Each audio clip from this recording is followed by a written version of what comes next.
दोस्तों, आम लोगों में धारणा यह है कि अगर कोई व्यक्ति लंबे समय तक किसी प्रॉपर्टी के कब्जे में रह जाए और उस प्रॉपर्टी के ऑनर का कोई पता ना हो, तो वह व्यक्ति 12 साल के पूरा होने के बाद उस प्रॉपर्टी का मालिक बन जाता है। लेकिन ऐसा बिल्कुल नहीं है। तो आज के वीडियो में सुप्रीम कोर्ट के रिसेंट जजमेंट जो अभी आया है 18 मार्च को, उस जजमेंट को देखते हुए हम जानेंगे कि इस संबंध में कानून क्या कहता है। यानी कि क्या कोई व्यक्ति अगर किसी प्रॉपर्टी में लंबे समय तक रह जाए और उस प्रॉपर्टी के एक्चुअल ऑनर का कोई पता ना हो, तो क्या वह वहाँ का मालिक बन जाएगा। तो आज के वीडियो में हम ये जानेंगे। तो आगे बढ़ने से पहले अगर आपने चैनल को सब्सक्राइब नहीं किया है तो पहले सब्सक्राइब कर लें और इस वीडियो को लाइक करें और शेयर भी करें।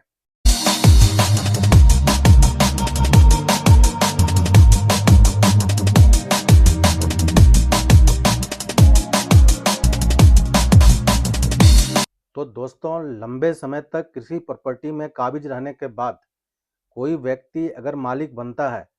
तो वह बनता है प्रतिकूल कब्जे से, यानी कि by virtue of law of adverse possession. प्रतिकूल कब्जे से वह मालिक बन सकता है। लेकिन ऐसा बिल्कुल नहीं है कि अगर उस प्रॉपर्टी के मालिक का कोई पता ना हो, कोई आइडिया ना हो, और अगर कोई व्यक्ति वहाँ पर लंबे समय तक रह जाए, चाहे वह 100 साल तक रह जाए, फिर भी वह वहाँ का मालिक नहीं बन पाएगा। यानी कि कानून की नज़र में एडवर्स पोजेशन के लिए, यानी प्रतिकूल कब्जे से मालिकाना हक के लिए जो जरूरी तत्व हैं, जो जरूरी इंग्रेडिएंट्स हैं, वह यह है कि वह व्यक्ति, पहली बात तो यह कि वह व्यक्ति उस प्रॉपर्टी पर लंबे समय तक काबिज रहा हो, अनइंटरप्टेड पोजेशन में रहा हो। दूसरा इंग्रेडिएंट्स यह है कि वह जो अनइंटरप्टेड और पीसफुल पोजेशन है वह अगेंस्ट एक्चुअल ऑनर हो, यानी कि वहाँ पर उसे पता है कि एक्चुअल ऑनर कौन है। फिर उस एक्चुअल ऑनर को यह पता हो कि आप वहाँ पर एडवर्स पोजीशन में हैं, यानी कि वहाँ पर हॉस्टाइल पोजीशन में हैं।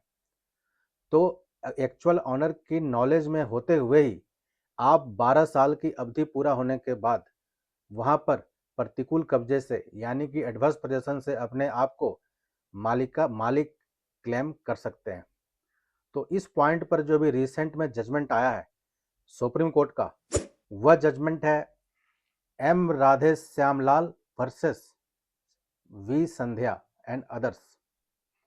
जो कि 18 मार्च 2024 को आया है। तो इस केस में मामला ऐसा था कि प्लेंटिफ जिसने दावा करा था नीचे की अदालत में, वह सन 1950 से एक प्रॉपर्टी के कब्जे में है और वह नीचे की सिविल अदालत में एक मुकदमा फाइल करता है, suit for declaration and injunction, कि मैं यहाँ पर 1950 से कब्जे में हूँ, यानी कि लास्ट 45 ईयर्स से यहाँ पर पीसफुल अनइंटरप्टेड पोजीशन में हूँ। और वह साथ में उस वहाँ पर कब्जे के रेलेवेंट डॉक्यूमेंट्स, कब्जे के प्रूफ में वहाँ पर डॉक्यूमेंट भी लगाता है। फिर प्लेंटिफ का क्लेम होता है कि जो डिफेंडेंट है, दूसरी पार्टी है, वह वहाँ पर उसके कब्जे में इंटरप्शन कर रहा है, इंटरप्ट कर रहा है और वह उसे वहाँ पर डिस्पजेस करने की कोशिश कर रहा है।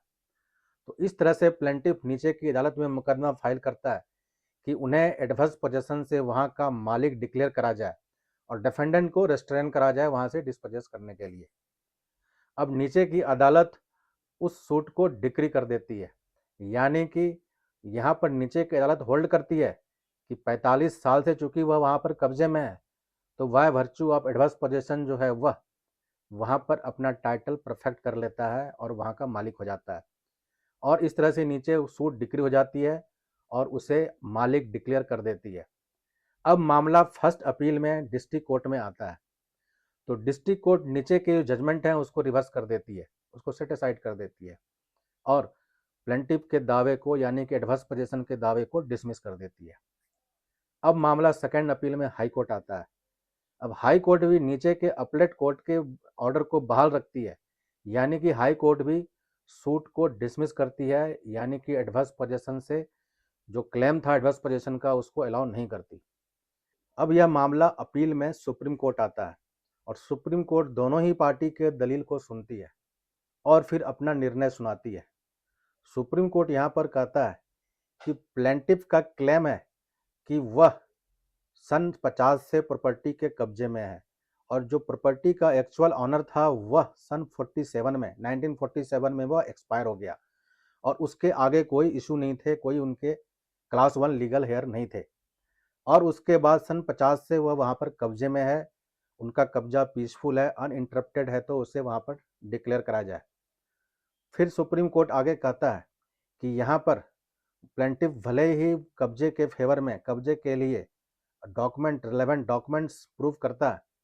लेकिन प्लेंटिफ यह नहीं बताता कि सन 50 में या जो ऑनर है उसकी डेथ से पहले उसका पोजेशन वहाँ पर हॉस्टाइल हो गया था और वहाँ पर हॉस्टाइल कब्जे में था। फिर प्लेंटिफ यह भी नहीं बता पाता कि सन 1950 के बाद से वहाँ का एक्चुअल ऑनर कौन है, यानी कि प्लेंटिफ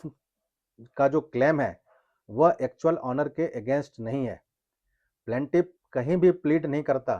कि वहाँ का एक्चुअल ऑनर कौन है और किसके अगेंस्ट उसका पोजेशन हॉस्टाइल है। तो इस तरह से सुप्रीम कोर्ट ने जो दोबारा कानून लॉ ले डाउन करा है वह यह करा है कि अगर आपने किसी प्रॉपर्टी में एडवर्स पोजेशन का क्लेम करना है तो सबसे पहले आपको वहाँ पर आपका कब्जा पीसफुल और अनइंटरप्टेड 12 साल से ज़्यादा दिखाना पड़ेगा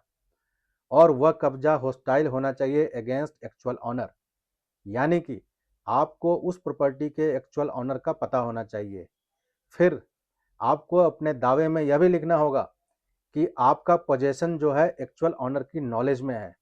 यानी कि एक्चुअल ऑनर जान रहा है कि आप वहाँ पर कब्जे में हैं और हॉस्टाइल कब्जे में हैं। फिर यह भी आपको दावे में लिखना पड़ेगा कि आपका वहाँ पोजेशन किस समय से स्टार्ट हुआ या फिर आपका पोजेशन हॉस्टाइल वहाँ कब से हुआ, किस पॉइंट ऑफ टाइम से हुआ। अगर आप समय नहीं लिख पाते कि किस समय से आपका पोजेशन है और या किस समय से आपका पोजेशन हॉस्टाइल है, तो फिर आप एडवर्स पोजीशन का क्लेम नहीं कर सकते। यानी कि ये सारी बातें आपको पहले अपने दावे में लिखनी पड़ेगी और उसे प्रूव भी करना पड़ेगा, तभी आप किसी प्रॉपर्टी में एडवर्स पोजीशन से मालिकाना हक का दावा कर सकते हैं। तो इस जजमेंट से यह निष्कर्ष निकलता है कि एडवर्स पोजीशन का दावा कोई भी व्यक्ति अगेंस्ट एक्चुअल ऑनर ही कर सकता है, यानी कि उस व्यक्ति को पता हो कि उस प्रॉपर्टी का एक्चुअल ऑनर कौन है और उस एक्चुअल ऑनर को भी पता हो कि आप लगातार 12 साल से ज़्यादा हॉस्टाइल पोजीशन में हैं उस प्रॉपर्टी के और वह एक्चुअल ऑनर आपके अगेंस्ट कोई कार्रवाई नहीं करता, यानी कि आपके अगेंस्ट ना तो कोई कंप्लेंट करता है और ना ही कोई मुकदमा फाइल करता है उस अवधि के दौरान। तो फिर आप वहाँ पर एडवर्स पोजीशन से अपना दावा क्लेम कर सकते हैं, अदरवाइज आप दावा क्लेम नहीं कर सकते। तो आज के वीडियो में इतना ही। धन्यवाद।